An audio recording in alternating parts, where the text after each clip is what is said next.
Bonjour, je suis Jean-Luc Nobillet, votre conseiller en évolution personnelle et spirituelle. Nous allons traiter de l'humain à la santé divine. Nous savons qu'il y a plusieurs plans qui agissent en même temps dans notre monde, comme l'explique entre autres Philippe Guillemant. Si nous partons de notre corps humain, nous commençons par le plan personnel, qui pourrait être de réaliser nos rêves. Tout de suite après, il y a le plan familial, qui nous dira « Mon enfant, tu dois avoir un bon métier » par exemple. S'ensuit le plan de l'espèce. Ici, on pourrait dire qu'il est formé de ceux qui nous gouvernent, des associations, des vrais et des faux journalistes, de ceux qui établissent des plans pour tout. Il en est de même en connexion avec le plan terrestre, qui est la volonté majeure des peuples, qui aimeraient par exemple que vous soyez des super consommateurs. Ou alors on vous dira qu'il y a un méchant virus qui vous attaque, des méchants banquiers qui pensent qu'à leurs dividendes, mais aussi le gentil banquier qui aide et empêche la chute de la société et le gentil virus qui nous donne l'occasion de voir ce que l'on veut de notre société. Vivre localement, manger correctement, vivre en obéissant à notre propre pensée sans stress, ce serait une des nouvelles voies. Il nous est indiqué qu'au-dessus, il y a les plans stellaires, les plans galactiques et enfin le plan divin relié à notre âme. À notre niveau, nous ne pouvons pas modifier les volontés des différents plans. Vous devez accepter que les autres pensent autrement et ne pas vous mettre en colère si leurs décisions ne vous conviennent pas. Par exemple, vous ne vous mettez plus en colère vis-à-vis des décisions de votre famille qui vous paraissent injustes. Arrêtez les colères et les révoltes même si le sujet vous paraît injuste, car cette façon de penser va entraîner la baisse de votre immunité et ouvrira la porte aux maladies. Le but sera de reconnaître que c'est injuste, mais on ne se mettra pas en colère. Par exemple, certaines personnes sont hors d'elles parce qu'il manque des masques lors des épidémies. C'est injuste, mais elles doivent accepter ce que leur fait vivre l'univers, car cela fait partie des expériences de leur vie. Ne restez pas dans la haine ni dans la résistance violente, mais passez à l'acceptation, car tout changement passe par des difficultés pour accéder à la libération. Acceptez donc ce qui vous arrive en confiance et laissez chacun faire son boulot. Comme vous avez un plan personnel, vous devez vous en occuper, car c'est le seul que vous pouvez modifier. Le plan divin vous a donné à travers votre plan personnel pour réajuster votre karma et harmoniser votre vie présente. Votre pensée étant créatrice, vous pouvez créer votre futur positivement. Mettez-vous en tête que vous devez vivre dans la résilience qui correspond à accepter la transformation. Ainsi, vous accéderez à l'autonomie qui vous permettra d'agir par vous sans compter sur les autres. Enfin, quand vous serez en harmonie avec vous-même, vous pourrez passer dans la phase de solidarité dans laquelle vous partagerez vos connaissances avec des groupes de personnes. Sachez que plus vous serez en accord avec votre soi supérieur, plus la masse bougera. Sachez que l'addition des énergies se multiplie par 3 dans le résultat. Je vous propose de ne plus penser que le monde est injuste, même si le plan de l'espèce veut que vous bouffiez l'autre pour survivre. Or, vous savez que vous êtes le patron de votre vie et que vous pouvez tout changer en vous. Comme le dit le médecin suisse Tal Schaller, nous vivons dans la folie du colossal marché de la peur. Le virus est le messager d'une souffrance cellulaire. Il n'est pas vivant, c'est les cellules qui fabriquent des virus internes car ils sont des dépollueurs de notre organisme. Sachez que 99% de ce qui nous compose est constitué d'ADN, de bactéries, de virus et de champignons.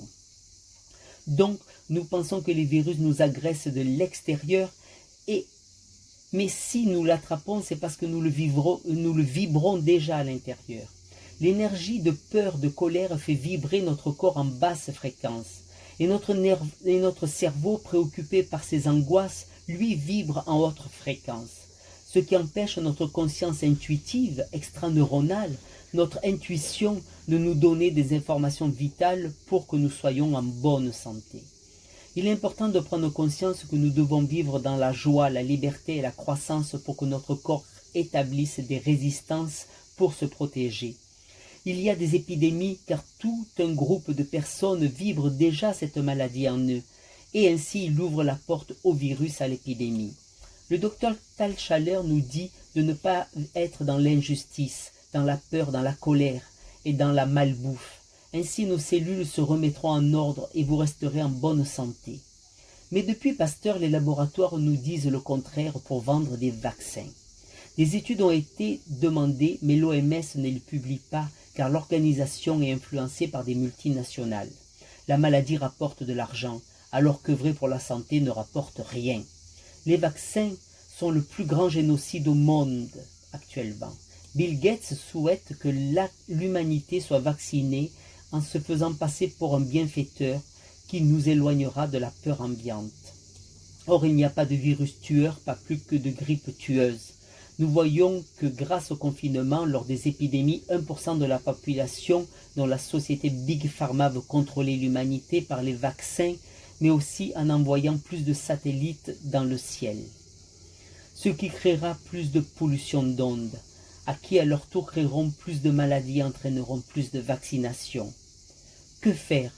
Vous êtes avisé maintenant que vous pouvez agir pour vous-même, pour après partager, et que chacun agisse sur son propre corps pour changer la dynamique du groupe. Vous allez faire une révolte pacifiste. Pour cela, occupez-vous de votre personne dans la confiance et dans la sérénité. Vivez au niveau de vos chakras 4, 5, 6, 7, pour l'intelligence et l'amour de soi, pour le partage et la reliance, pour la connexion à l'univers, pour la connexion avec votre grand soi. Tout cela vous élèvera du niveau animal à ce qui correspond à la survie, les dépendances affectives et l'ego avec son syndrome de l'abandon, et vous irez vers un niveau plus élevé. Sachez que le plus important est le terrain. Il est important de bien se nourrir pour avoir des vitamines, mais aussi de jeûner pour aider votre corps à se nettoyer, à éliminer les toxines. De sortir au soleil, de rire, car tout cela élèvera votre taux vibratoire et vous serez en excellente santé. Ainsi vous ne craindrez aucun virus qui ne pourra pas rentrer en vous. Les ondes électromagnétiques comme la 5G ne pourront pas vous affecter. Votre but final sera de rayonner de joie, d'amour, de rire, pour que votre corps fabrique tout ce dont vous avez besoin pour être en bonne santé. Pour cela, posez-vous la question, qui gouverne votre vie? Si ce sont les besoins, sachez que ils sont insatiables, ils sont gouvernés par l'inconscient. Si ce sont les envies, c'est déjà mieux, car elles sont conscientes et satisfaites une fois pour toutes. Il est donc important, à chaque fois que vous pensiez à quelque chose, de vous poser la question, qui décide? Échangez sur le plan mental et spirituel. Fabriquez-vous de quoi créer vos rêves, connectez-vous à l'akasha, ce vide qui compose l'univers, et voyez tout différemment. Pensez à connecter votre petit soi, votre grand soi, ainsi vous n'aurez plus de névrose ni de manque. Vous pouvez vivre autrement en comprenant qu'avec votre créativité, vous pouvez changer votre intérieur. Ainsi, vous n'aurez plus besoin de compenser, de consommer pour combler vos manques. Vous finirez par fabriquer un nouvel être qui vivra dans la joie et qui sera donc protégé de tout. Comme le dit le Dalai Lama, il nous raconte que tous les 120 ans, la totalité de l'humanité disparaîtrait car ça s'appelle la vie. Pour la vision du côté clair, le but est donc de l'harmonisation intérieure dans l'acceptation, ce qui donnera une enveloppe de protection absolue au corps. Alors si vous restez dans le côté obscur qui est représenté par la colère et l'injustice, les peurs, les guerres, vous n'aurez que du négatif qui fera de vous une vraie passoire pour les maladies. Alors à bon entendeur, agissez dans la sérénité et continuez à avancer dans la positivité, continuez à renforcer votre corps par l'intérieur et de ne plus écouter l'extérieur. Faites confiance en votre soi, soyez connecté à votre âme et nourrissez votre corps correctement et vous verrez, vous aurez toutes les protections et vous arriverez enfin à cette santé divine. Vous ne serez plus dans la précarité de la santé humaine. À bientôt pour une autre capsule.